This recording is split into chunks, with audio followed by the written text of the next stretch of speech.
Okay, Andor, this is your cluster here real quick. I'm gonna make this last video before I remove it so I can have it ready to mail back to you on Monday, most likely. So here is my cluster here. As you can see, this is from a 93. This is 93, 95 models SL because it's a roll bar. So same as yours. Yours is SL. And it is also from the same period, from the same era. So let me show you the operation. Before we go there, check engine bulb. I put back in original. This little splice, just to fool that the bulb is there. That I'm basically going to include with the cluster, whatever you want to do with this, because I don't know. My goal here is to show you the cluster operation. And I don't know. I mean, I need to check all the bulbs and to make sure everything works. And with this kind of addition, I told you on the phone before what this was for, but I'm just saying I had to remove it so I can check the cluster. So first thing is, all our bulbs come on, everything comes on.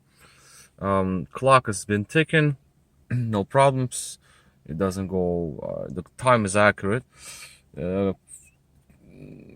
Level, the fuel level gauge is okay. Illumination behind, mileage, everything is okay. So let's start it up.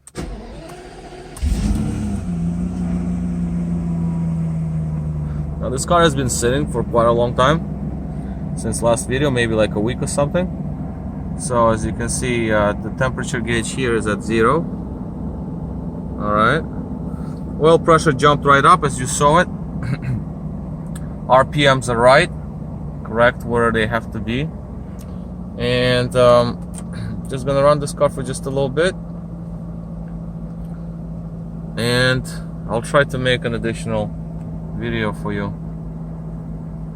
when temperature reaches higher than just 0. This is just sits, the needle just sits against the stop right now, as you can see it. So it is cold. I mean, it's 54 right now outside, so you know it's below, obviously. So let's just leave it to it. Let's just warm the engine up a little bit. AC compressor kicks in, RPMs go up and down. That's perfect. And yeah, so I can't move this car because I have another one over there, so I can't just really roll it to show you the rest of the gauges. But you had the issues with these two, the level, oil pressure and temperature, the temperature, engine temperature, coolant temperature gauge. Those are the ones you had issue with. I don't know about RPMs, but to me RPMs, they're a little bit on the lower side, but they're fine because the face, the actual fascia here, if you look closely, lettering is off just slightly, but that's not critical. It's just maybe by 25-50 RPMs off. That's not a big deal. I don't want to mess with fascias because you can screw it up royally. I only go there when it really is messed up. Let me pause this video for now, and then let's see the temperature, the coolant temperature rising. So we can clock the time. It was about 3:15, although the time was moved an hour back. But anyway, this night actually. So, but anyway, so let's say it was 3:15.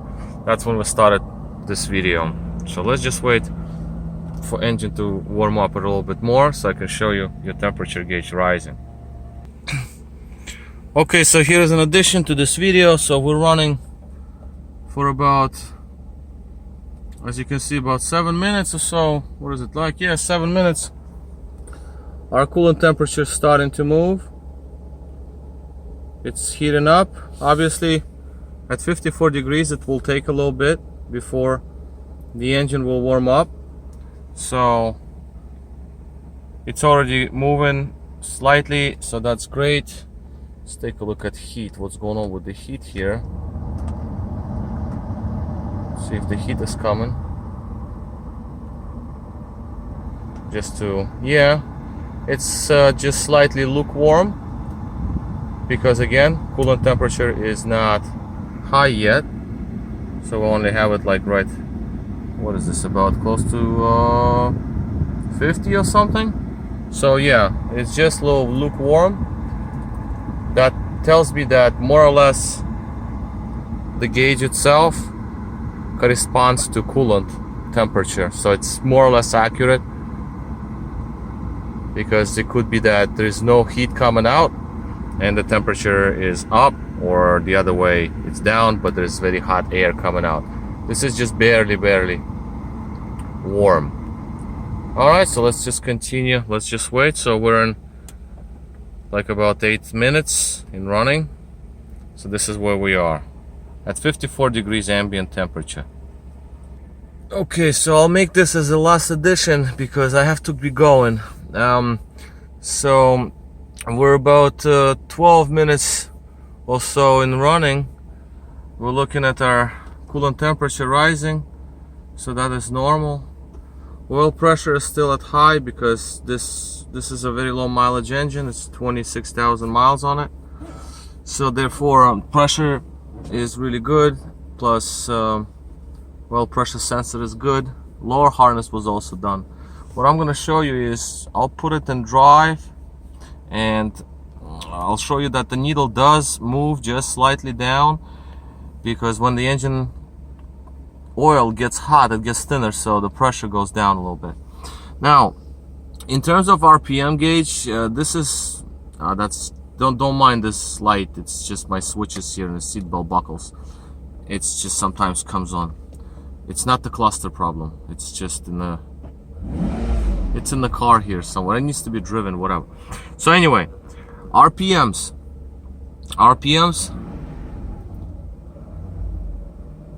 They're a little bit on the low side, but I would say just add up maybe 50 RPMs to the actual readings, so that way it's going to be pretty close.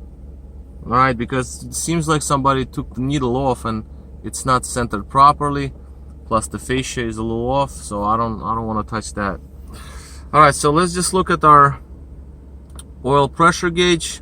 First, it already went down slightly. Let me try to accelerate slightly. You see it moved just a little bit when I accelerate it. So yeah, you can see the acceleration on the right, the camera. So yeah, and we'll go in gear now. It's gonna lower RPMs down a bit. As you can see, oil pressure needle slightly moved down, because again, lower the RPMs, slower oil pump pumps, and oil pressure just goes just a little lower, which is obvious. Let me go back and park, and I'll rev it up. As you can see, that needle moves, it reacts, the needle is fine. I see it goes down again when I rev it up. It goes up a little bit and it goes down. Once it gets really hot, you might see this at like 1 in traffic on a very hot day with temperature over 100. That's kind of normal. As long as it reaches up 3 at about 1800 RPM on average, give or take, you're fine with oil pressure. But you see, accelerate, needle reacts.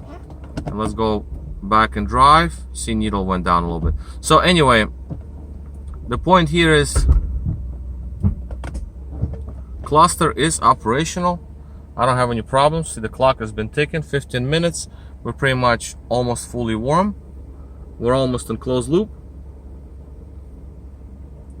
Oil got thinner because it got hotter. Oil pressure reacts. See, I'm accelerating, and it reacts. The needle moves. It's not stuck. So we're in good shape. And I also had some other videos there for you. I don't know if you saw them, but I don't have problem with this cluster. This seemed to be fine. I can't do the speedometer because again, I have the car in front of it. So unfortunately, that is not to be checked. Well, actually, we'll be getting the car, an older model. Maybe I'll plug it in it. I don't know. We'll see. But I don't think a cluster is a problem. I might try to plug it into another vehicle of mine actually that has plates and it's on the street. So we'll see. But I don't think that's an issue because this is on its own separate circuit, and if everything else works, I don't think this is a problem here. All right, so this is it for me. If I'm gonna have additional video, then I'll add, you know, I'll just add it to it. But we'll see because I gotta run now, and maybe I'll get back to it later. All right, so this is it. Victor here at RestoringMercedes.com. Thank you for watching.